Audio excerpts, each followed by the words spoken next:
थोड़ा सा जंगल का क्षेत्र पड़ता है। बाबा जी गाँव से 4-5 किलोमीटर दूरी पर हैं। अब हम बाबा जी के पास चलते हैं। ये यहाँ पर बाबा जी विराजमान है। कहा भी जाता है कि माँ नर्मदा जी का तट जो है रहस्यों से भरा हुआ है। नित्य नए चमत्कार देखने को मिलते हैं, चमत्कार नए नए रहस्य देखने को मिलते हैं, क्योंकि माँ नर्मदा जी का तट पर साधु संतों तपस्वियों का तट है, सिद्ध भूमि है।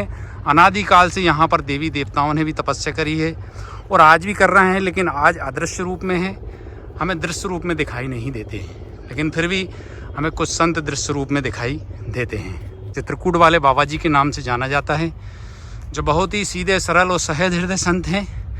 आज हम उन्हीं के दर्शन करते हैं, उन्हीं के पास चलते हैं, बाबा जी के पास। अब हम बाबा जी के पास जा रहे हैं। ये बाबा जी के पास ऊपर जाने का रास्ता है। ये बाबा जी की कुटी छोटी सी, चारों तरफ हरियाली है।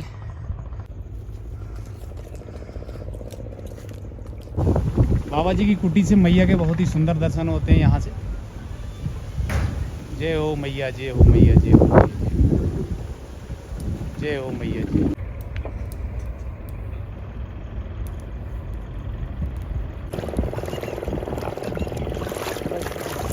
नर्मदे हर बाबा जी। हमारे बाबा जी हैं, चित्रकूट वाले बाबा जी के नाम से बाबा जी को जाना जाता है। बाबा जी नर्मदे हर।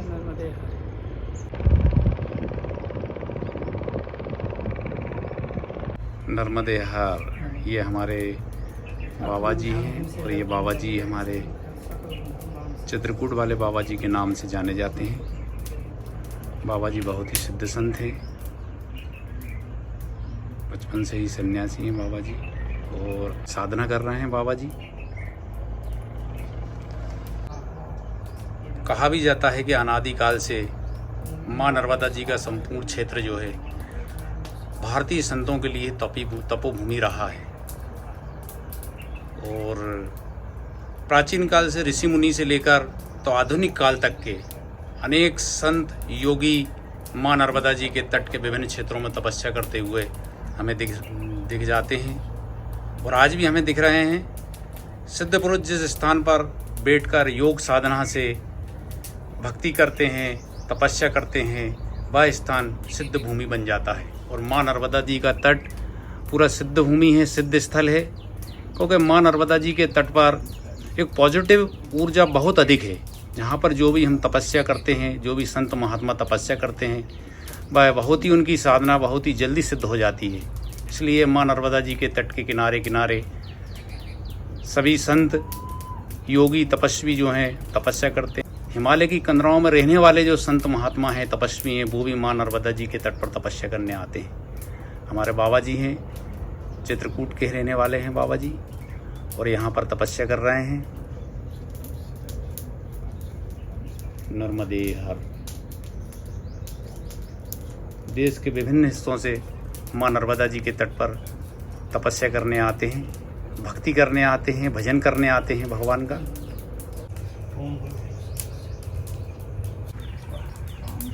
वेदों में और पुराणों में भी कहा गया है कि माँ नर्मदा जी का तट पर कमंडल से कमंडल लगे पड़े हैं। इतने साधु संत तपस्वी सिद्ध संत यहाँ तपस्या कर रहे हैं कि आज हमें कमंडल रखने की जगह नहीं है, लेकिन कुछ अदृश्य रूप में है और कुछ हमें दृश्य रूप में भी दिखाई दे जाते हैं।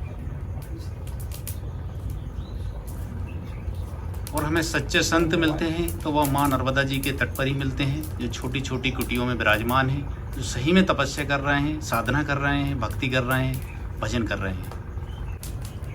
क्योंकि माँ नर्मदा जी के तट पर हम जब साधना और भक्ति करते हैं तो यहाँ पर सिद्धियाँ हमें जल्दी प्राप्त होती हैं। माँ नर्मदा जी का दक्षिण तथा सिद्धिदात्री माना गया है।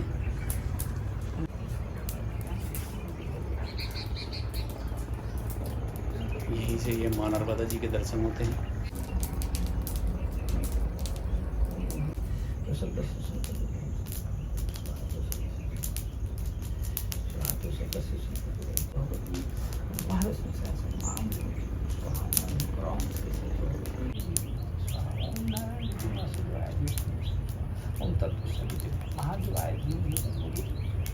उमदती बंदा उम्र बनायची कुठे भाषा करायची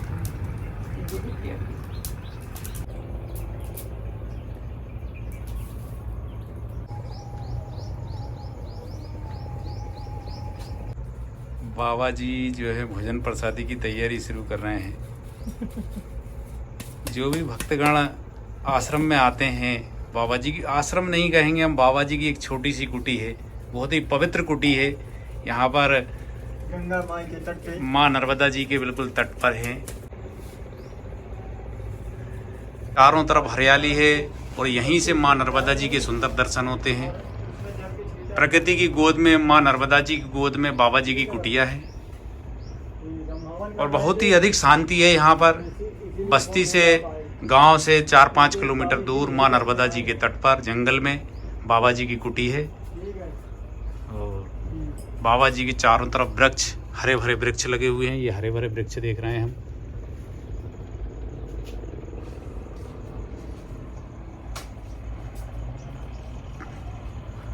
और यहाँ से माँ नर्मदा जी के भी सुंदर दर्शन होते हैं। यहाँ से चारों तरफ से माँ नर्मदा जी के दर्शन होते हैं। महाराज जी नर्मदे हर। महाराज जी नर्मदे हर। महाराज जी, आप राजस्थान से यहाँ पर बाबा जी की कुटिया में आए हैं, किस कारण से आए हैं? मैं यहाँ बाबा जी की कुटिया में आने से 2 साल से विचार था, मगर हुक्म नहीं हुआ। जैसे ही गुरु का हुक्म हुआ, मैं यहाँ नवरात्रा करने आया हुआ हूँ नर्मदा तट पे। मैं सुदर्शन जी गुरु जी महाराज को लेके आया हूँ राजस्थान से, और फिर मेरा मनो इच्छा हुई कि मैं नवरात्रा यहीं करूँ। नवरात्रा यहीं के मतलब एक मेरे को बहुत आनंद आया ये कुटिया और ये महाराज देख के, और ये नदी का तट, सुबह शाम स्नान और ये पूजा, यानी 9 दिन शांति से। 9 दिन मतलब शांति से हमारे महाराज की सेवा का मौका मिले, साधु संतों का, और मेरे शिष्य सौभाग्य क्या होगा। जी जी। आज हमें माँ नर्मदा जी के तट पर बाबा जी की कुटिया में, बाबा जी की पवित्र कुटिया में राजस्थान से एक बिजनेसमैन आए हुए हैं और माँ नर्मदा जी के तट पर बाबा जी की कुटिया में 9 दिन नवरात्रा चल रहे हैं। अभी 9 दिन यहीं पर साधना कर रहे हैं। बिजनेस छोड़ के, अपना काम धंधा छोड़ के माँ नर्मदा जी के तट पर शांति और भक्ति की तलाश में और संतों के दर्शन कर रहे हैं। नर्मदे हर। हर हर नर्मदे। बाबा जी हमके बड़े भाग से ऐसे संतों के दर्शन होते हैं। संत समागम हरि कथा जग में दुर्लभ दोय, एक दारा और लक्ष्मी पापी के घर होय। दौलत तो सबके घर पे होती है, लेकिन संतों के दर्शन बड़े भाग्य से मिलते हैं। श्री सीताराम। सीताराम। नर्मदे हर। बाबा जी, हमारे सौभाग्य हैं आज के हम माँ नर्मदा जी के तट पर बाबा जी की कुटिया में, और संतों के दर्शन हमें सौभाग्य से हो रहे हैं। और हमारे वीडियो के माध्यम से हमारे दर्शक गणों को और माँ नर्मदा जी के जो भक्तगण हैं उनको भी दर्शन हो रहे हैं। कहा भी जाता है कि जब ईश्वर की जब श्रेष्ठ कृपा होती है तब संतों के दर्शन होते हैं, और नहीं तो संतों के दर्शन संभव नहीं है। और माँ नर्मदा जी पे, माँ नर्मदा जी के तट पर आज हमें माँ नर्मदा जी के तट पर गुप्त संत के दर्शन हो रहे हैं। बाबा जी को चित्रकूट वाले बाबा जी के नाम से जाना जाता है, और वैसे बाबा जी का जो नाम है वो श्री कृष्णदास महाराज जी के नाम से भी बाबा जी को जाना जाता है। और हम जब भी हम संतों के आश्रमों में, छोटी कुटियों में जाते हैं तो संत महात्मा का बड़ा प्रेम और भाव मिलता है, प्रेम भाव देखने लायक होता है। और ये बाबा जी के टिक्कड़ बन रहे हैं माँ नर्मदा जी के तट पर। अद्भुत दृश्य है ये। साधु संतों का जीवन बड़ा त्यागमय जीवन होता है। खुले आसमान में रहना, खुले आसमान में सोना, खुले आसमान में खाना और खुले आसमान में ही बनाना, ये साधु संतों का त्यागमय जीवन होता है। इतना आसान जीवन नहीं होता है। के आश्रम में जो भी भक्तगण आते हैं उनको आप भोजन प्रसादी कराते हैं? भोजन प्रसादी कराता हूँ। करा देते हैं भोजन प्रसादी। तो यहाँ से कुछ परिक्रमावासी आते हैं बाबा जी कभी? आते हैं। हाँ, महात्मा लोग आते हैं। अच्छा, महात्मा साधु संत जो वो आते हैं? वो आते हैं। जो गृहस्थ परिक्रमा है करते हैं वो कम आते हैं। अच्छा, वो कम आते हैं। हाँ, जो महात्मा लोग हैं वो आते हैं। जी जी जी। तो कोई बता देते हैं तो जाओ, एक बुढ़े महात्मा है, दर्शन कर लो, तो इसके माध्यम से वो लोग आ जाते हैं। चित्रकूट वाले बाबा जी के नाम से हाँ आ जाते हैं यहाँ पे। लेकिन बाबा जी काफ़ी जो माँ नर्मदा जी के किनारे किनारे जो संत चलते होंगे वही आ पाते होंगे यहाँ पर। हाँ नहीं, कोई बता भी देते हैं ना तो आ जाते हैं देखने जी, के, दर्शन करने के लिए। बाबा जी, हमारे दर्शकगण वीडियो के माध्यम से जब भी हम वीडियो बनाते हैं तब यही जानना चाहते हैं कि मनुष्य साधु संत क्यों बन जाता है। तो बाबा जी, आप साधु संत कैसे बने बाबा जी? थोड़ी सी कृपा करके बताएं बाबा जी। हमारे घर पे साधु संत आते थे तो सत्संग होता था जी बाबा जी। कि पहले मनुष्य का शरीर नहीं बना, पहले बना प्रारब्ध, बाद में बना शरीर। वो पूर्व जन्म के कर्म के अनुसार ये कोई साधु बन जाता है और कोई गृहस्थ बन जाता है। तो ऐसा में हमारे घर पे संत लोग आते थे तो कथा कहते थे कि बच्चे में ध्रुव जी भगवान को प्राप्त कर लिए। ऐसे धीरे धीरे मेरे मन में उत्कंठा हुआ और मैं 14 वर्ष का अवस्था में घर छोड़ा। एक बार घर छोड़ा तो पकड़ के लेके आ गए, दूसरे बार फिर मैं भागा तो फिर नहीं गया घर पे। मैं पहले चित्रकूट में रहा और साउथ में भी रहा और पंजाब में भी रहा और इस माध्यम से और कलकत्ता में भी रहा। मतलब पूरा भारत भ्रमण करा है गुरुजी आपने? हाँ, भारत भ्रमण, कहीं 2 बरस, कहीं 5 बरस, कहीं 7 बरस। यहाँ पर मेरे को ना 12 बरस का नियम है। अच्छा, माँ नर्मदा जी के तट पर। हाँ, फिर यहाँ से छोड़ के मैं हिमालय जाऊँगा। तो बाबा जी, आपको माँ नर्मदा जी के तट पर कैसा लग रहा है बाबा जी? बहुत अच्छा लग रहा है, अच्छा लग रहा है। और मैं कहीं भी ना नदी के किनारे ही रहता हूँ अधिकांशतः। कोई भी नदी हो, जैसे मंदाकिनी नदी वहाँ पर चित्रकूट में है और फिर वो गंगा जी के तट पे है, फिर नर्मदा जी के तट पे, ऐसे किनारे पर ही, पानी के किनारे पर ही रहता हूँ जहाँ पर पानी हो।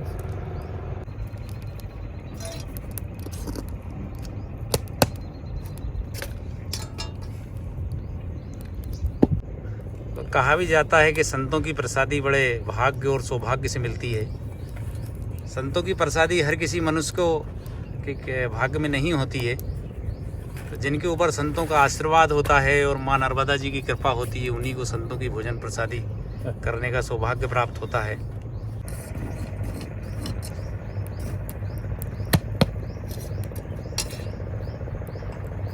तो बाबा जी, भोजन प्रसादी तो सिर्फ आप एक ही समय बनाते होंगे? हाँ, एक ही समय ग्रहण करते हैं? 5 दिन में एक दिन बनाते हैं?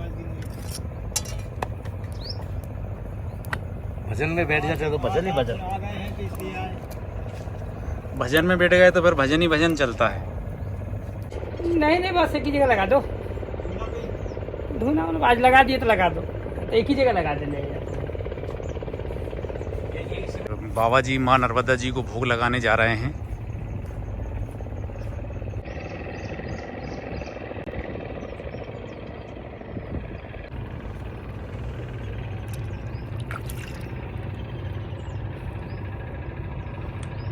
नमामि देवी नर्मदे, नमामि देवी नर्मदे, त्वदीय पाद पंकजम नमामि देवी नर्मदे, नमामि देवी नर्मदे। माँ नर्मदा जी को भोग लग गया है।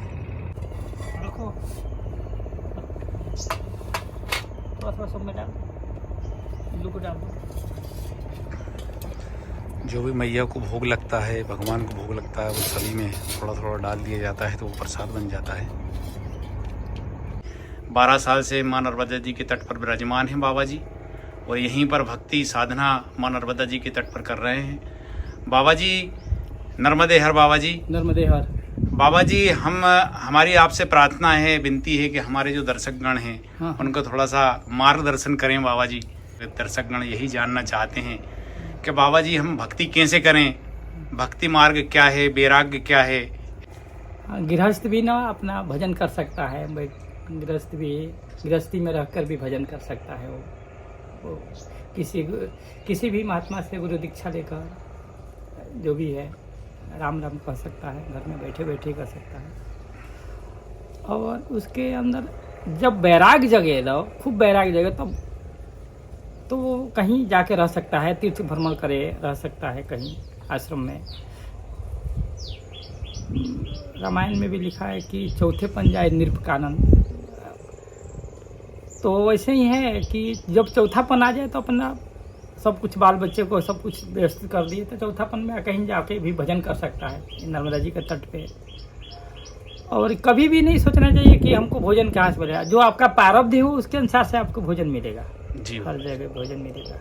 ऐसे नहीं है कि हम देखिए मैं कैसे रहता हूँ, जी बाबा जी। हाँ, यहाँ भी मेरे को भोजन मिलता है।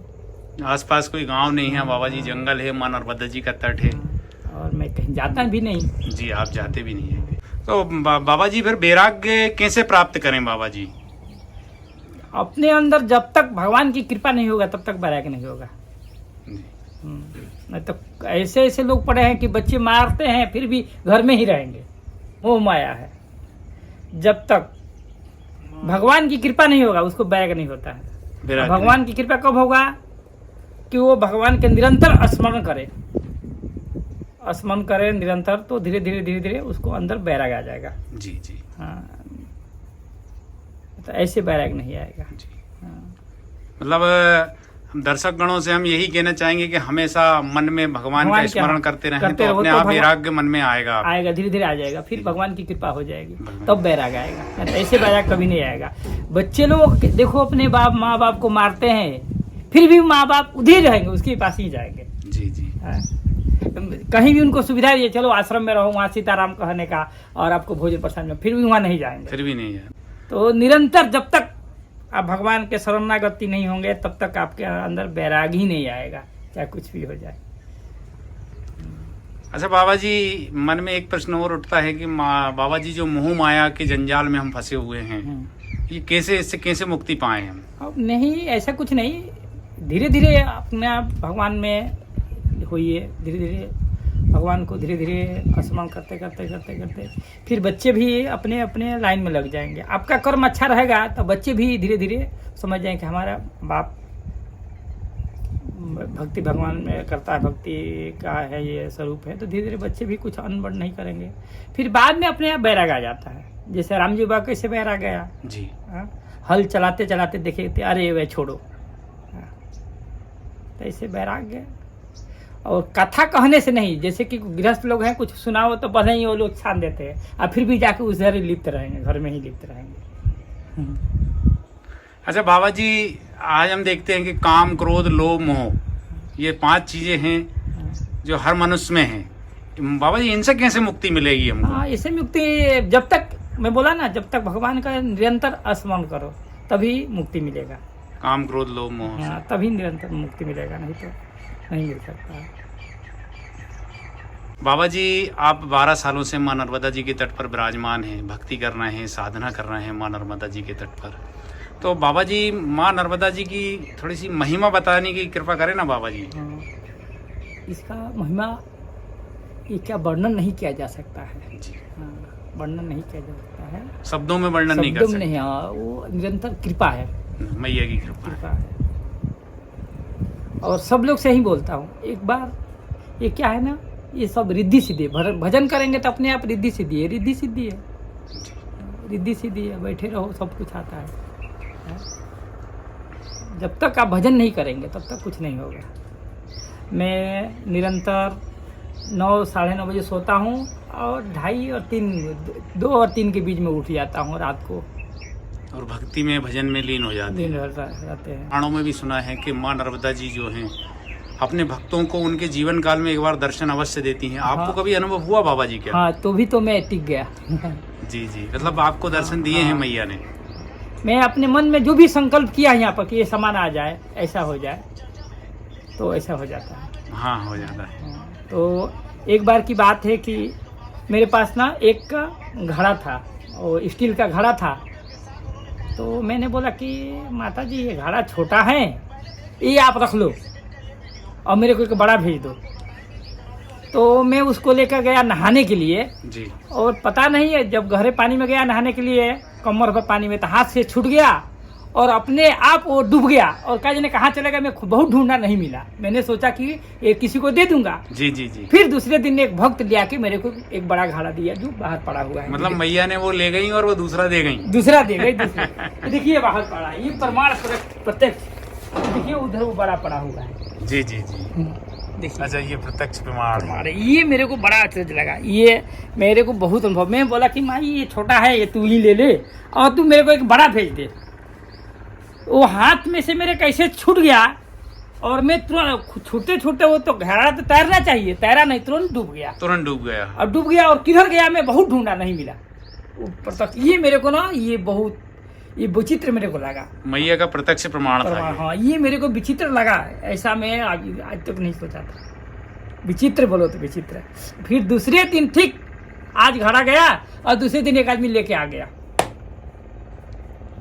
वो बाहर के आदमी थे, बोले कि मेरे को ऐसा प्रेरणा हुआ कि एक महाराज जी रहते हैं इस लुजगांव में और वो मंदिर वंदिर पर नहीं रहते हैं, उनको घड़ा देने का है मेरे को स्टील का। जी जी, उनको मैया ने प्रेरणा दी हाँ, होगी। और मैं उनसे कोई मेरे से जान पहचान कुछ भी नहीं था, कुछ भी नहीं था मेरे से जान पहचान। तो ये चमत्कार हुआ था, ये मेरे को पहली बार चमत्कार यहाँ हुआ था। इसलिए तो बाबा जी कहा जाता है कि माँ नर्मदा जी का तट रहस्यों से भरा हुआ है। हाँ, तो और ये चमत्कारों से भरा हुआ है। ये मेरे को पहली बार चमत्कार, ऐसा मैं कभी जिंदगी में भी नहीं सोचा था। और वो उनको मैं जानता भी नहीं था। बोले कि मेरे को ऐसे प्रेरणा हुआ कि कोई महात्मा घड़ा मांग रहा, और कोई एक औरत है ना, बाई औरत मेरे को बोली कि जाओ एक महात्मा है लुजगांव में, वो मंदिर वंदिर पर नहीं रहते, उनको घड़ा की जरूरत है, ले जाओ। तो उनको अकस्मात सुबह में ऐसे स्वप्न पड़ा और सुबह सुबह लेके चले आए। और वो कहाँ के थे पता नहीं, मेरे को भी पता नहीं, जब ज्यादा पूछा नहीं। वो तो मैया ने भेजा था। मैं क्या पूछा वूछा कुछ नहीं ज्यादा, उनको प्रसाद से दिया। बोले कि मैं बोला कि भोजन कर लीजिए, बोले कि नहीं। तो फिर मैं जबरदस्ती प्रसाद दिया और खा के वो चले गए। ये मेरे को ना प्रत्यक्ष हुआ। जी जी। और ये चमत्कार हुआ मेरे साथ। मतलब मैया किसी न किसी रूप में दर्शन देती हैं। हाँ, तो ये इसको मैं आज तक ये रहस्यमय बने रहता है मेरे दिमाग में कि देखो मैंने बोला सुबह कि अरे ये घड़ा छोटा है, मैं नहीं रखूँगा। अच्छा बाबा जी, ये भी कहा जाता है कि हिमालय की कंदराओं में भी जो ऋषि मुनि जो त्यागी तपस्वी हैं, जो तपस्या कर रहे हैं, वो भी बताते हैं कि माँ नर्मदा जी के तट पर माँ नर्मदा जी की परिक्रमा करने जरूर आते हैं, तभी उनकी तपस्या सिद्ध मानी जाती है। सत्य है क्या बाबा जी? हाँ हाँ, आते हैं, ये सही बात है। आज हमें माँ नर्मदा जी के तट पर एक बहुत ही छोटी सी कुटी है, बहुत ही पावन कुटी है, इसमें बाबा जी के दर्शन हुए हैं। वीडियो के माध्यम से हमारे दर्शकगणों को भी बाबा जी के दर्शन हुए, वो भी धन्य हुए और हम भी धन्य हुए बाबा जी के दर्शन करके। बाबा जी आपको दंडवत प्रणाम। नर्मदे हर बाबा जी। जय श्री सीताराम।